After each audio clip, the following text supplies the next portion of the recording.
Hello aspirants, అందరూ ఎలా ఉన్నారు? బాగున్నారని ఆశిస్తున్నాను. Welcome back to my channel. ఇంకా ఎవరైతే మన ఛానల్ సబ్స్క్రైబ్ చేసుకోలేదో, ఉమెన్ పర్టికులర్గా చాలామంది సబ్స్క్రైబ్ చేసుకోలేదండి. ఉమెన్ ఖచ్చితంగా సబ్స్క్రైబ్ చేసుకోండి. మీకోసం కూడా ఎన్నో వీడియోస్ చేస్తున్నాను నేను. Next forest beat officer, forest section officer sir ఉమెన్కి సూటబుల్ అవుద్దా? ఏ ఛాలెంజెస్ ఉన్నాయి ఫేస్ చేయడానికి? కెరీర్ గ్రోత్ ఎలా ఉంటుంది? నెక్స్ట్ అసలు ఏంటని కంప్లీట్ డీటెయిల్స్ ఇవ్వండి అని చెప్పి అడుగుతున్నారు. సో దానికి సంబంధించి నేను కంప్లీట్గా మీకు అసలు ఉమెన్ పరిస్థితి ఏంటి, ఈ యొక్క జాబ్ సూటబుల్ అవుతాయి లేదా అనేది కంప్లీట్గా నేను ఈ వీడియోలో చెప్తాను. లాస్ట్ వరకు చూడండి. ఖచ్చితంగా సబ్స్క్రైబ్, లైక్ అయితే చేయండి. First forest beat officer, forest section officer jobs చూసుకుంటే ఇవి ఫారెస్ట్ సంబంధించినండి. అంటే అడవిలో మనం ఒక ఏరియా ఇస్తారు మనకి. ఫారెస్ట్ బీట్ అంటే ఏంటి సార్ అంటే, ఒక బీట్ అంటే ఒక ఏరియా. ఆ ఏరియాని మీరు కాపాడుకుంటూ ఉండాలన్నమాట. అది మెన్ అయినా సరే, ఉమెన్ అయినా సరే. దాంట్లో కాపాడుకోవడం అంటే ఏంటి సార్ అంటే, దాంట్లో ఉన్నవన్నీ ఏం కాకుండా కొన్నిసార్లు స్మగ్లింగ్ ఐటమ్స్ ఉంటాయి, అవి స్మగ్లింగ్ కాకుండా చూసుకోవాలా. లేదా ఏమన్నా ఏ కాన్ఫ్లిక్ట్స్ వస్తాయి ఇట్లాగా రైతులకు కానీ లేదా మనుషులకు కానీ, అంటే అక్కడ ఉన్న నివసించే ప్రజలకు కానీ, లేదా ఆ ఏరియాకి వచ్చి ఏమన్నా తీసుకెళ్తూ ఉంటారు ఆ ఏరియాలో, ఆ బీట్లో.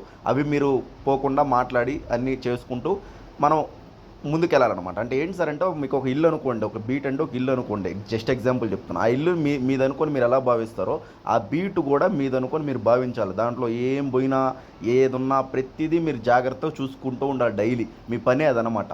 ఏమన్నా ఇప్పుడు ఉమెన్ పరిస్థితి చెప్పండి సార్ అంటే, ఉమెన్ కూడా ఏంటంటే ఇప్పుడు నైట్ కష్టం కదా సార్. నైట్ జరుగుతుంటాయి కొన్నిసారి స్మగ్లింగ్లు, లేదా నైట్ వచ్చి ఏమన్నా చెట్లు కొట్టేయడము, లేకపోతే ఏవో జరుగుతూ ఉంటాయి. సో అవి ఎట్లా చేయాలి సార్ అన్నప్పుడు, ఉమెన్ మామూలుగా నైటు పోవడానికి ఇబ్బంది అవ్వద్దు కొన్నిసార్లు. సో మీరేం చేయాలంటే, మనకు బీట్ అంటే వాళ్ళ కింద రేంజర్ ఆఫీసర్స్ ఉంటారు. సో వాళ్ళని పెట్టుకొనైనా సరే కొన్నిసార్లు వెళ్ళాల్సి వస్తుంది. లేదా వెళ్ళకపోయినా ఏంటంటే పైన ఆఫీసర్స్కి రిపోర్ట్ చేయాల్సి వస్తుంది. మీరు దాన్ని బ్యాకప్ చేసుకుంటూ ఉండాలి. అంటే అక్కడ ఏం జరుగుతుంది ఏంటి ఇదంతా రిపోర్ట్ చేసుకోవాల్సి వస్తుంది. నెక్స్ట్ మీరు వెళ్ళి చెక్ చేసుకుంటూ ఉండాలి డైలీ, అసలు ఏమున్నాయి ఏంటి, ఆ ఏరియా మొత్తం తిరిగి చూసుకుంటూ ఉండాలి. సో ఉమెన్కి సూటబులా సార్ ఇదనంటే, మీకు లాంగ్ టర్మ్‌లో చూసుకుంటే కొంచెం కష్టం అనిపిస్తది. అంటే ఒక 4, 5 సంవత్సరాలు, 10 సంవత్సరాల తర్వాత. బట్ స్టార్టింగ్ సార్ మాకు జాబ్ ఖచ్చితంగా అవసరం. మేము ఖచ్చితంగా చేయాలనుకుంటున్నాం ఒక జాబ్ అనుకుంటే ఓకే, జాయిన్ అవ్వండి పర్లేదు. ఎందుకంటే ఆల్రెడీ ఉమెన్ చాలామంది చేస్తున్నారు. దాంట్లో మనం ఏం తప్పేం లేదు. It's very good job. మీరు ఆ కండిషన్స్‌కి మీరు కానీ అలవాటు పడితే, ఒకవేళ కష్టం అనిపిస్తే అంటే కొంచెం దూరంగా ఉండాల్సొస్తది మీరు.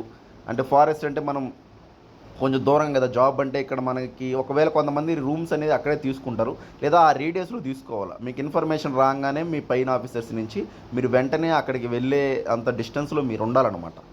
ఈ నెక్స్ట్ ఇది మ్యారేజ్ కానంత వరకు పర్లేదండి ఉమెన్కి. ఒకవేళ మ్యారేజ్ అయిందంటే కొన్నిసార్లు సిచ్యువేషన్స్ కొంతమందికి ఓకే, కొంతమంది నాట్ ఓకే. ఎందుకంటే అక్కడే మీరు ఉండగాల్సి వస్తుంది. నెక్స్ట్ హస్బెండ్స్ వేరే దగ్గర జాబ్స్ అయితే అక్కడ కష్టం కదా. సో అది నెక్స్ట్ పిల్లలు పుట్టాక అది కొంచెం ఉమెన్కి ఇబ్బంది అనిపిస్తుంది అటువంటి సిచ్యువేషన్స్లో. అవి మీరు హ్యాండిల్ చేసుకోగలగాల. అట్లా చేసుకోగలుగుతాం సార్ మేము అనుకుంటే it's very good job.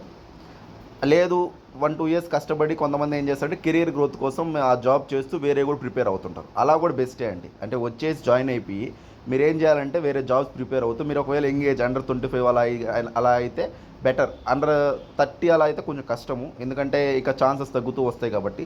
Under 25 కానీ ఉంటే మీరు పర్లేదు, మీరు ఆ జాబ్ జాయిన్ అయిపోయి నెక్స్ట్ వేరే జాబ్స్ ప్రిపేర్ అవుతూ మీరు కెరీర్ గ్రోత్ చేసుకోవచ్చు అనమాట.